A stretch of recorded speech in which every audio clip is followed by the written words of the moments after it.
Hello, this is Professor Jones. I'm here to talk to you about sensory perception and cognition.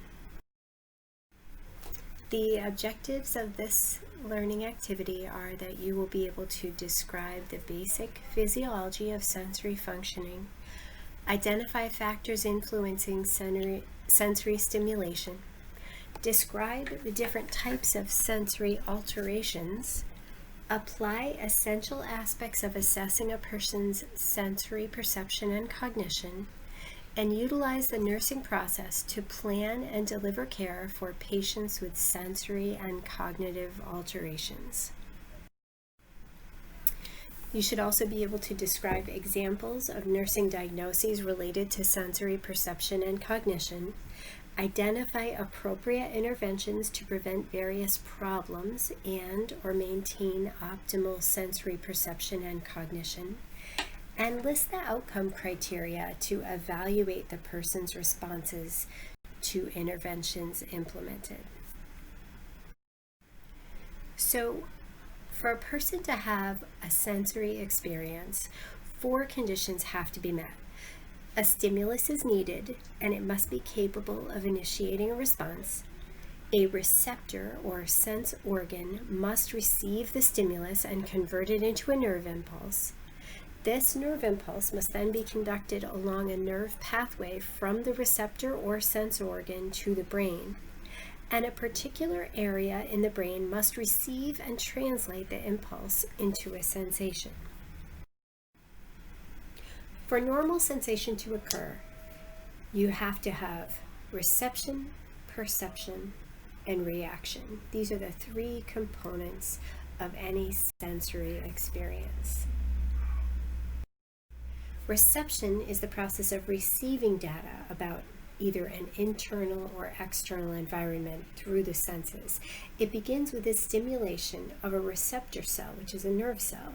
Those nerve impulses travel from the receptors to the spinal cord and then to the brain, or they travel directly into the brain, such as from your ears or your eyes. Perception is the conscious process of selecting, organizing, and interpreting data from the senses into meaningful information. It is influenced by the intensity, size, change, or representation of stimuli. It is also influenced by past experience, knowledge, and attitudes. And for an example, I put this picture of a monitor here because the monitor will make a loud noise. If the person hearing the monitor understands the meaning behind that loud noise, they might not perceive it as threatening as someone who doesn't understand why the monitor is going off. That's how perception can be influenced by past experience, knowledge, and attitudes. The RAS, or the reticular activating system, is a network that extends from the hypothalamus in the middle of the brain to the lower brain, the medulla, and it mediates arousal. So the reaction arousal mechanism is what makes people aware of stimuli. So if the RAS is not functioning, no matter what you do, the person will not perceive the stimulus. They won't be aware of the stimulus. The RAS helps regulate wakefulness. It also serves to monitor and regulate incoming sensory stimuli, thus maintaining, enhancing, or inhibiting cortical arousal. An intense stimulus excites more receptors, leading to a stronger response. For example, a bright light might cause you to squint your eyes, where a dim light might not cause any reaction at all. Contrast can also be stimulating. For example, if you move from a warm area to a cool area, it can kind of perk you up and cause you to be more aware of your surroundings. Adaptability means that a person will usually react to stimuli that are most meaningful to them, After continued reception of the same stimulus, the person stops responding and the sensory experience goes unnoticed. And this is the work of the reticular activating system. So this young man is kind of scrunching up his face because his sister has a dirty diaper, and we can all assume that it's pretty stinky because dirty diapers usually are. And the mom, who is used to changing the dirty diaper, has smelled many diapers before. You can't really see her face here, but she's probably adapted to the smell and is not as bothered by it as the little brother. There are 3 types of sensory alterations we're going to talk about: sensory deprivation, sensory overload, and sensory deficits. So to start with, sensory deprivation is what happens when a person experiences an inadequate quality or quantity of stimulation. There are various types of deprivation. It can come from reduced sensory input. It can come from elimination of meaning of input. So if I were to go to a lecture in, say, French, and I don't understand French, I would probably suffer from sensory deprivation in that I wouldn't understand a word of what was being spoken, and I would probably be bored. Also, restriction of the environment can produce boredom as well. And please review this in your book, page 1128. The effects of sensory deprivation include perceptual, cognitive, and emotional responses. And they can range from perceptual responses anywhere from daydreams to hallucinations. Cognitive responses can be anything from reduced attention span and inability to concentrate, decreased memory, difficulty with problem solving and performance of tasks. And emotional responses can run the gamut from apathy, anxiety, fear, anger, belligerence, panic, or depression. And in addition, people can have rapid mood changes.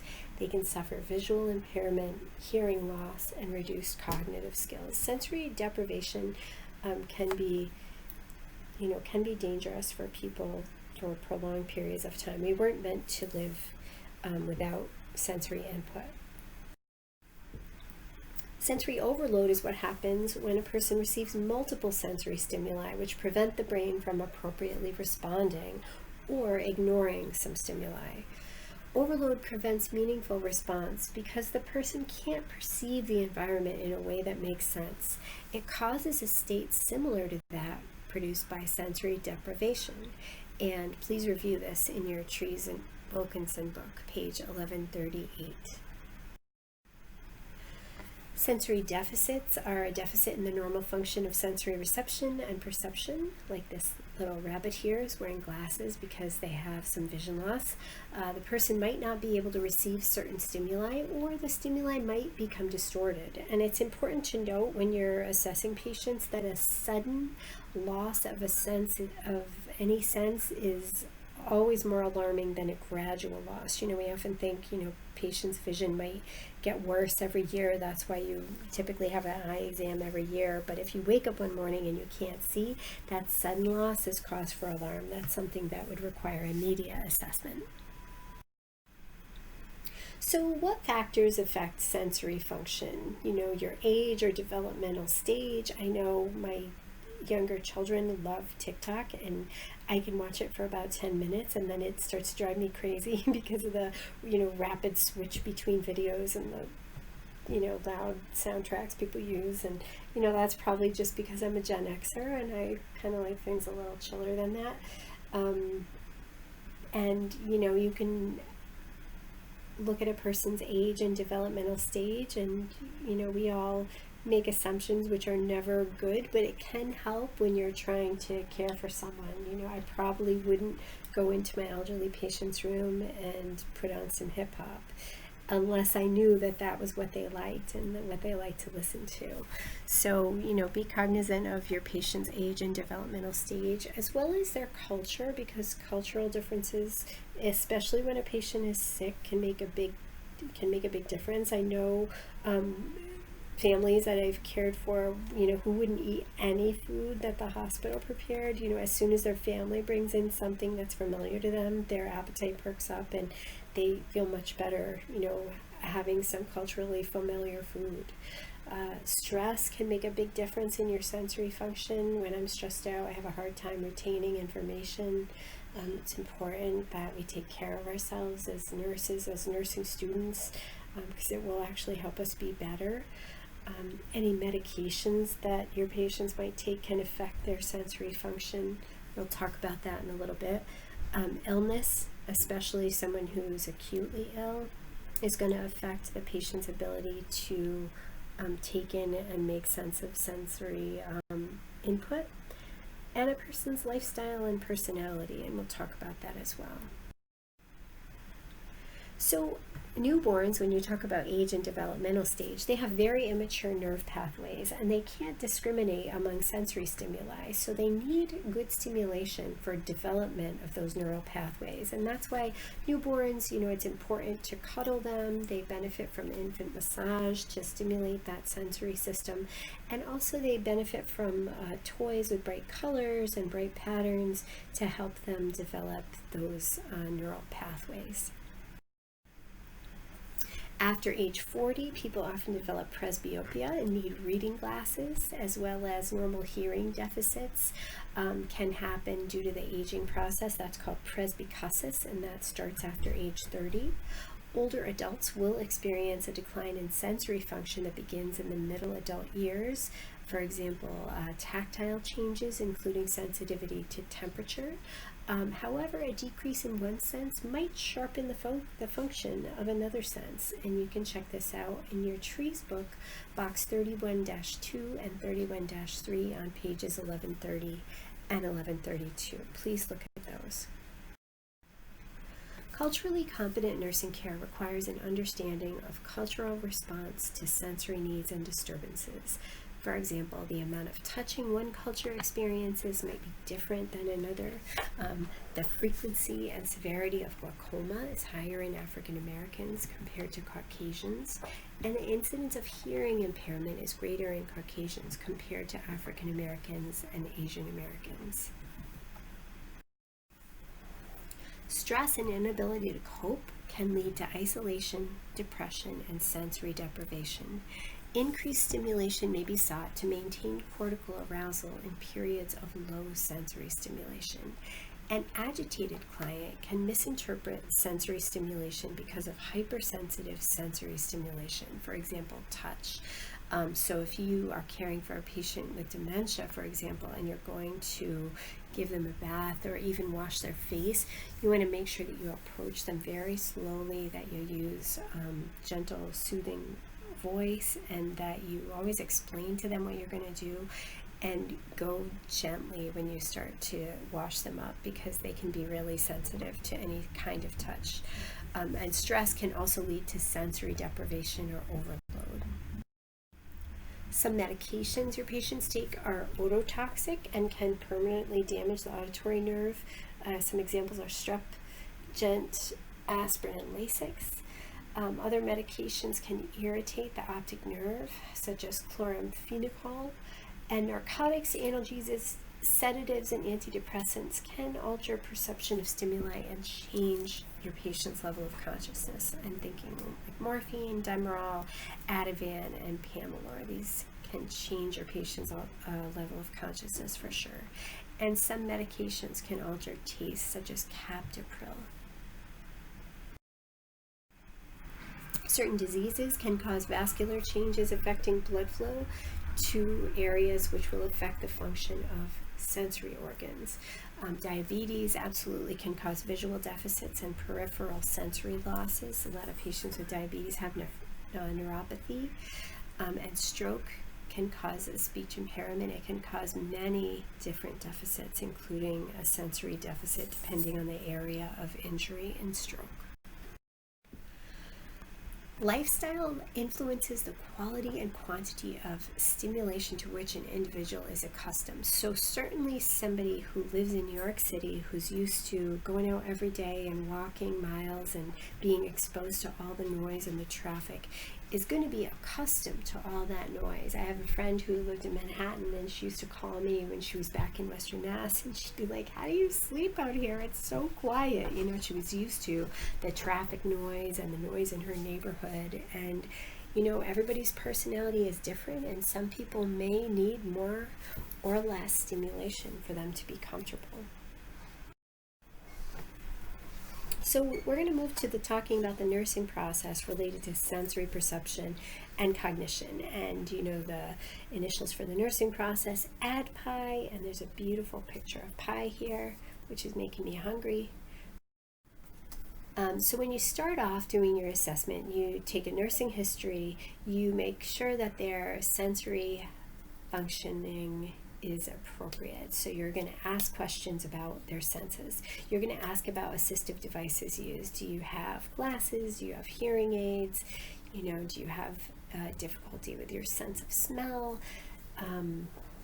Please review Trees and Wilkinson's box on the assessment of sensory function, pages 1134 to 1135. And you're going to make sure when you do your physical exam that you do a brief vision test, even as brief as asking them if they have any trouble with their vision. You do a whispered hearing test that doesn't need any special equipment. I just usually whisper to my patient, ask if they can hear me now. You can stroke both sides of their face with your fingertips and ask if they have equal sensation on both sides. You can repeat that with their upper arms and with their legs, making sure that the sensation to touch is equal on both sides. You can ask if they can smell a particular smell. Usually coffee or chocolate are two things available in a nursing unit that can be used to assess smell.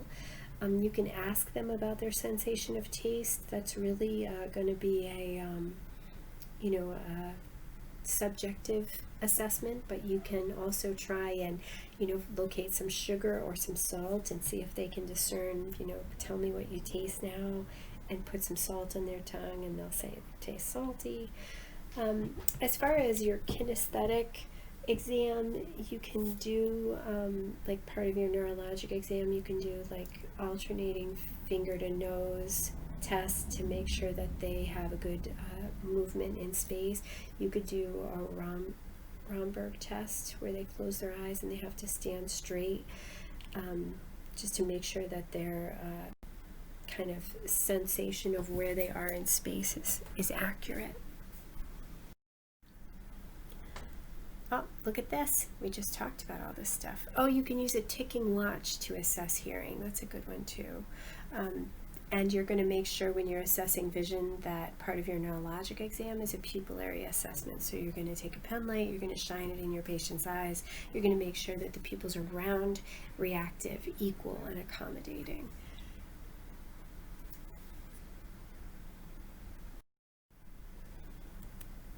You're going to also assess the patient's mental status when you do your assessment, and you're going to assess their ability to perform their self-care activities. Can they, take a shower? Can they dress themselves? What level of assistance do they need with self-care?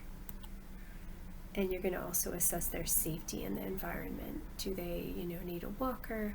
Do they have the ability to walk without assistance, or do they need someone with them? So for nursing diagnoses related to sensory perceptual alterations, there's self-care deficit, there's high risk for injury, impaired communication, and social isolation. For planning, you're going to have the patient maintain optimal function of their senses. You're going to help establish a safe environment for them and prevent additional sensory loss when this is possible. You're going to help them communicate effectively, and you're going to help them achieve their self-care abilities. So for interventions, how do you promote the function of the existing senses? Well, you're going to, if you can, involve OT and PT. Make sure that the patient, if they have an assistive device, that it's correctly fitted and it's used correctly. OT and PT can help with the operation and maintenance of any assistive devices. You're going to make sure that they know correctly how to use that assistive device, and you're going to teach them the importance of screening for vision and hearing. In addition, you could also involve pet therapy and recreation. This can help a lot if you're worried about sensory deprivation for your patients. I love pet therapy. So how do you maintain meaningful stimulation? You want to make sure that you as a nurse are controlling the environment to the best level of sensation for your patient. So if your patient is sensory deprived, you're going to introduce meaningful stimulation. This can be anything from, giving the patient a bed bath to a back rub to altering their position frequently, so they look out the window for a couple hours and then they look towards the hallway for a couple hours. Planned communication. This is where recreation therapy can be really helpful. They can read to your patient, they can help with socialization, and even bringing your patient in a wheelchair out to the nursing unit or out to a common room where they can be with other people, even if they're not able to communicate themselves. Just being around other people can be helpful for these patients. For patients that suffer from sensory overload, you're going to decrease the stimuli. You're going to turn the light down, make sure that you decrease noise, and cluster care activities to prevent multiple interruptions during the night. If you have a medication that's due at midnight and you know the patient needs to be repositioned at 1, go in at 12:30, give your medication, reposition the patient. There's no need to wake them up. Cluster your activities. Providing a safe environment. There are many things you can do to help with this. You orient the patient to the room, make sure they know where the bathroom is, make sure they know where the call bell is, make sure it's within reach. You're going to help them with ambulation. You're going to take any potential hazards, any slippery rugs or electric cords out of the room. You're going to place the needed objects such as their water pitcher and their tissues within reach. And if you're giving a patient a shower or a bath, you want to make sure that the water has appropriate temperature control between 105 and 110 degrees for bathing. For your patients that have difficulty with communication, you can use sign language if you know it, if the patient knows it. You can use communication boards like the one pictured here. The patient can point to it. I'm having stomach pain, I'm having a headache, I'm having trouble breathing, I'm nervous, I want to go to the hospital. You can also use pad and paper if your patient can write. And if your patient is having difficulty with, cognitive deficits and not understanding where they are, or they're an elderly person who's been taken out of their normal environment, make sure that you provide reorientation often and do this as gently as you can. I know you've all had your dementia training, but you want to make sure that you're cognizant of where they're at with their mental state so that you don't make any cognitive problems worse. So to promote self-care, you can set their meal tray up like a clock. So for this patient, you might say you have some rice at 9 o'clock and you have, maybe, I don't know if that's meat at 2 and an egg at 11. Let them know where their foods are and kind of help them find things on their plate. Make sure that every assistive device that's necessary is in place and effective, like safety bars in bathrooms. There are all kinds of assistive devices available for toothbrushing, hairbrushing, spoons. And make sure that if your patient is having trouble with zippers or with tying their shoes, that they have Velcro. You want to promote independence whenever possible. So how do you evaluate these patients? You want to evaluate the level of understanding of teaching sessions. Ask your patients to show you what they can do. Ask your patients to describe how they would, set their plate up so that they would be able to eat effectively, or show you how they can use their new Velcro shoes. You're going to make sure if your patients are being discharged or going out somewhere that there is continuity of care. So if your patient is, say, going from the nursing home to their regular home and they're going to have home care, you're going to make sure the home care agency knows what accommodations this patient needs so that they're safe in their home. This is a great video if you have time to watch it. This young man had his vision taken away. Unfortunately, he had some cancer and he has passed since this video was made. But he used echolocation to move around. Even though he was completely blind, he still functioned like someone with normal sight. It's really something to see. and thank you so much for your attention. Please feel free to email me with any questions at eljones@stcc.edu. Thanks very much.